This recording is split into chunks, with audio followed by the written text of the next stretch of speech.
বিসমিল্লাহির রহমানির রহিম। হে সমস্ত জগৎবাসী, আজ আমি শামীম আলী চিশতি আপনাদের সামনে যে আলোচনাটি নিয়ে উপস্থিত হলাম সেটি হলো ছোটবেলা থেকে শুনে আসছি, অবশ্যই আপনারাও ছোটবেলা থেকে শুনে আসছেন একটি কথা। সেটি হলো, দেখুন, যে বলা হয় মায়ের পায়ের নিচে সন্তানের বেহেশত, মায়ের পায়ের নিচে সন্তানের বেহেশত, এবং বলে থাকে স্বামীর পায়ের নিচে স্ত্রীর বেহেশত। আসলে যদি বলা হতো নবীর পায়ের নিচে মানা যেত, রাসূলের পায়ের নিচে মানা যেত, আল্লাহর পায়ের নিচে তাও মানা যেত, কিন্তু বলা হলো স্বামীর পায়ের নিচে স্ত্রীর বেহেশত এবং মায়ের পায়ের নিচে সন্তানের বেহেশত। এখন আমি আপনাদেরকে যে কথাটি বলবো, সেই কথাটি যারা মুসল্লি, যারা তরিকতের সাধনা করে না, যাদের মুর্শিদ নাই, তারা কখনো এই কথার উত্তর খুঁজেই পাবে না। তবে তরিকতের লোক, এদের মধ্যেও অনেকে এটা বের পাবে না, খুব কমের ভাগ পেতে পারে। তাই লক্ষ্য করে শুনবেন আসলে এই কথার মূল বিষয়টা কি। দেখুন, প্রথমত বলা হয়েছে মায়ের পায়ের নিচে সন্তানের বেহেশত। এখন আমি বলবো যে একজন মা, সে যদি ব্যবসা হয়, সে যদি বিভিন্ন খারাপে লিপ্ত হয়, সে জীবনে অনেক পাপ করেছে, তার মাথা হইতে পাতা পর্যন্ত সে পাপে পাপিষ্ট, তিনি যদি মৃত্যুবরণ করে তখন এই পাপের দেহটা দোজখে চলে যাবে। তাহলে সেই পাপের দেহের মধ্যে যে পা আছে, সেই পায়ের নিচে, সেই পাপী মায়ের পায়ের নিচে সন্তানের বেহেশত কি করে থাকবে? তাহলে যে স্বয়ং নিজের সর্ব অঙ্গ নিয়ে তিনি পাপে জর্জরিত, তার পায়ের নিচে বেহেশত কিভাবে? এই কথাটি যদি কোনো শরীয়তের লোককে বলা হয়, বা তরিয়তের নরমাল যারা এখনো ভালো বুঝতে পারেনি তাদেরকে যদি বলা হয়, তারা কিন্তু এই কথার উত্তর দিতে পারবে না যে ঠিকই তো, যে সর্ব অঙ্গে নিজে পাপী, তার পায়ের নিচে সন্তানের বেহেশত কি করে হয়? গেল এই বিষয়। এবার আসবো যে স্বামীর পায়ের নিচে সন্তানের বেহেশত, এই কথাটিও কি করে মানতে পারি? স্বামী সন্ত্রাসী করে, স্বামী বিভিন্ন খারাপ দৃষ্টি করে, খারাপ কাজ করে, এবং মানুষের তা লুটপাট করে খায়, বিভিন্ন খারাপে তিনি লিপ্ত, মানুষকে মারতে দ্বিধাবোধ করে না, মানুষকে মৃত্যু হয়ে যায় তার হাতে, তিনি মানুষ খুন করতে পারে, তাহলে সেই মানুষটি তো সম্পূর্ণরূপে পাপী। আর সেই মানুষটি যদি কোনো স্ত্রীর স্বামী হয়ে থাকে, তাহলে সে তো মৃত্যুর পরে সে দোজখে চলে যাবে, জাহান্নামে চলে যাবে। তাহলে সেই দোজখবাসী এবং সেই জাহান্নামবাসী যে ব্যক্তি হয়ে গেছে, তার পায়ের নিচে স্ত্রীর বেহেশত কি করে হয়? হ্যাঁ সমস্ত জগৎবাসী, আজকের এই আলোচনাটি এই জন্যই করছি, মানুষ এই কথাটি বলে, হাদিসেও চলে, দেখা যায় এই জিনিসটি ভেঙে বুঝে নাই কেউ, যে আসলে বিষয়টা কি। মায়ের পায়ের নিচে বেহেশত, এটা তো আল্লাহর কাছে বেহেশত, আল্লাহ মানুষকে বেহেশত দেবে, মায়ের পায়ের নিচে কেন? এবং স্বামীর পায়ের নিচে স্ত্রীর বেহেশত কেন? বেহেশত তো আল্লাহর হাতে, আল্লাহ দেবে বেহেশত। তাহলে এই যে কথাটি, এই কথাটি যারা বলে, এটি কি কেউ বুঝেছে? আসলে মূলত কি বোঝা হলো? আচ্ছা, তাহলে এই হাদিস গ্রন্থগুলো কি সত্য? আচ্ছা, যদি সত্য বলে থাকে তারা, তাহলে আমি এটাকে মিথ্যা বানিয়ে দেব। আর তারা যদি লিখে যে না এটি মিথ্যা, তাহলে এটা কি আমি সত্য বানিয়ে দেব। আচ্ছা, ধরেন কারো কাছে একটা ছোরা আছে, সেই ছোরাটার এক পাশ দাঁড়, সে একদিক দিয়ে কাটে। আরেকজনের কাছে আরেকটা ছুরি আছে, সেটা দুই পাশ দাঁড়, দুই দিক দিয়ে কাটে। আর শামীম আলী চিশতির কাছে যে একটি ছোরা আছে, সেটি কামরাঙ্গা ছোরা বলা হয়, এটা চারো পাশ দিয়ে কাটে। তবে যাই হোক, কথাটি অন্যভাবে নেবেন না। আমি এজন্যই বলছি যে চারপাশের জ্ঞান মানুষের দরকার। যদি কেউ বলে থাকে হ্যাঁ সত্য, মায়ের পায়ের নিচে সন্তানের বেহেশত, আমি বলবো মিথ্যা। যদি কেউ বলে স্বামীর পায়ের নিচে স্ত্রীর বেহেশত, আমি বলবো মিথ্যা। আর যদি কেউ বলে যে না স্বামীর পায়ের নিচে স্ত্রীর বেহেশত না, আমি বলবো হ্যাঁ অবশ্যই বেহেশত। যদি কেউ বলে মায়ের পায়ের নিচে সন্তানের বেহেশত, আমি বলবো যদি আপনি বিপক্ষে যান আমি পক্ষে এসে যাব। কেউ যদি বলে মায়ের পায়ের নিচে বেহেশত নেই, আমি বলবো আছে। তাহলে আজকে আপনাদের কাছে এই কথাগুলো কেন নিয়ে এসেছি? যেন আপনারা আপনাদের ছুরির দুইটি পাশ দাঁড় হয়, এই দিক দিয়েও কাটবে সেই দিক দিয়েও কাটবে, পরে মানুষের মধ্যে জ্ঞানের ফাটাফাটি হবে, মানুষ সেই জ্ঞান নিয়ে অন্যকে জ্ঞান দিতে পারবে এবং নিজেও সঠিক পথে সঠিক জ্ঞান নিয়ে চলতে পারবে।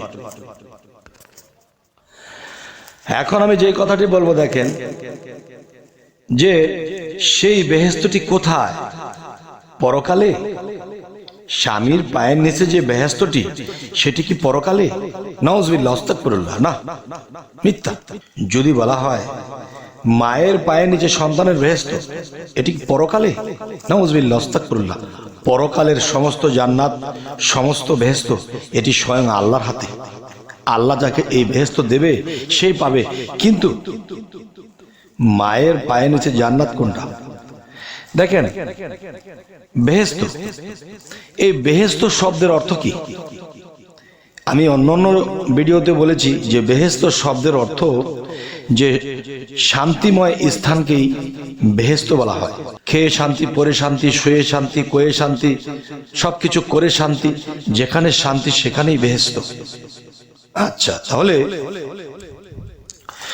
যে কথাটি আমি আপনাদেরকে বলছি, দেখবেন একটা শিশু যখন জন্ম নেয়, জন্ম নিলে একটি মা নিজের সন্তানকে যখন লালন পালন করে, তার শরীরে একটু পায়খানা, একটু প্রস্রাব লেগে থাকতে পারবে না। তার শরীর শুকনো রাখছে কিনা, সে নিজে ভিজাতে শুয়েছে, তার সন্তানকে শুকনো রাখছে। এই সন্তান কি সমস্যা, তার কি দরকার, কি লাগবে, যা লাগবে তা অগ্রিম করে রাখে। আরে বাচ্চাটা কাঁদে কিনা, যদি শোনে তার কানে আসছে বাচ্চার কান্নার শব্দ, সে উড়ে আসে। তাহলে এই বাচ্চাটিকে লালন পালন করতে শুরু করে সেই জন্মের পর থেকে একেবারে 25 বছর পর্যন্ত মা দেখা যায় এই সন্তানের প্রতি, যতক্ষণ পর্যন্ত সন্তান ভবিষ্যতের জন্য কিছু না হচ্ছে ততক্ষণ পর্যন্ত সন্তানকে ভালোবাসতে থাকে, আদর দিতে থাকে, বুঝাইতে থাকে। এরপরে মৃত্যু পর্যন্ত সন্তানকে ভালোবেসে যায়। সন্তানের বিপদ শুনলে মা উড়ে যায়, যেভাবে খুশি সেভাবে তার সন্তানকে রক্ষা করবেই।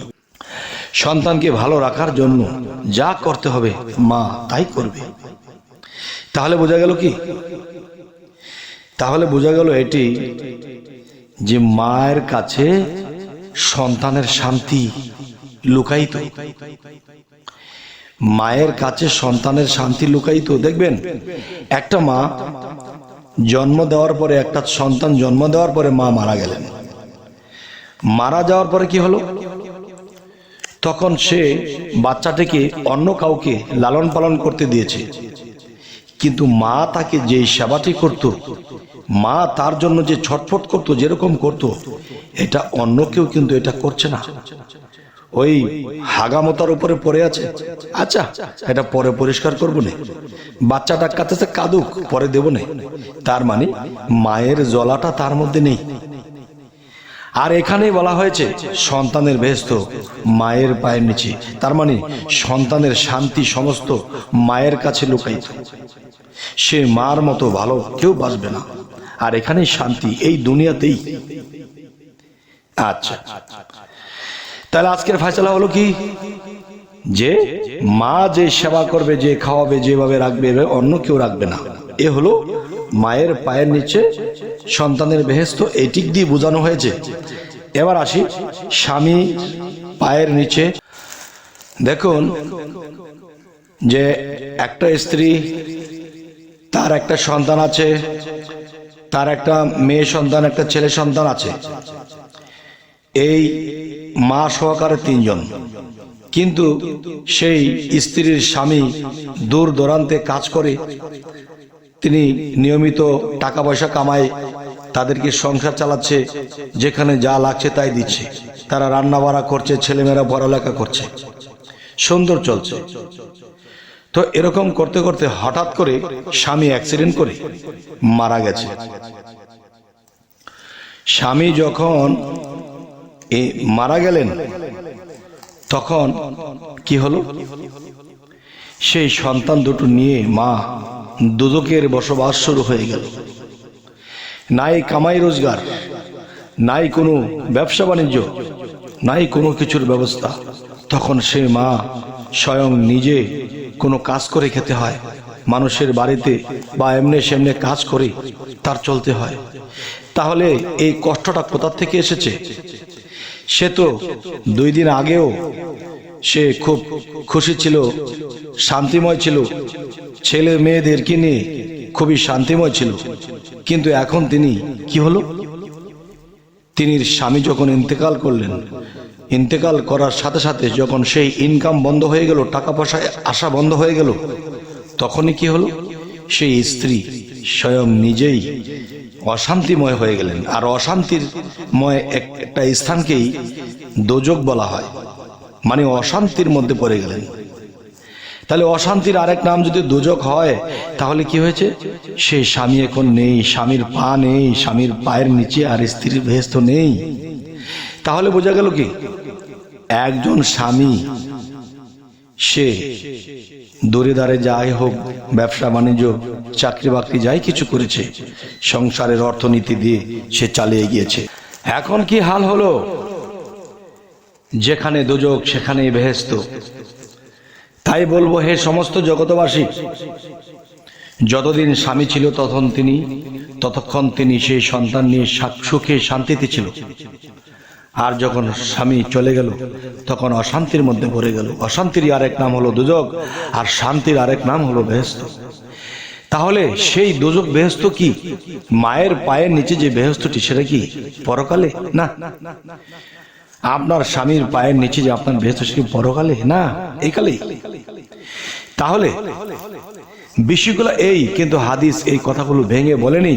আজকে ভেঙে বলার জন্য, আজকে আপনাদেরকে এই কথাগুলো ভেঙে বলার জন্য আমার মনে চাইলো, তাই আপনাদের সামনে পেশ করা হলো। এই আলোচনাগুলো আপনাদের কেমন লাগলো, ভালো লাগলো না খারাপ লাগলো অবশ্যই জানাবেন, এবং আমাদের এই চ্যানেলটিকে সাবস্ক্রাইব করে আপনাদের পাশেই আমাদেরকে রেখে দেবেন, এবং সকলেই ভালো থাকবেন। আল্লাহ হাফিজ।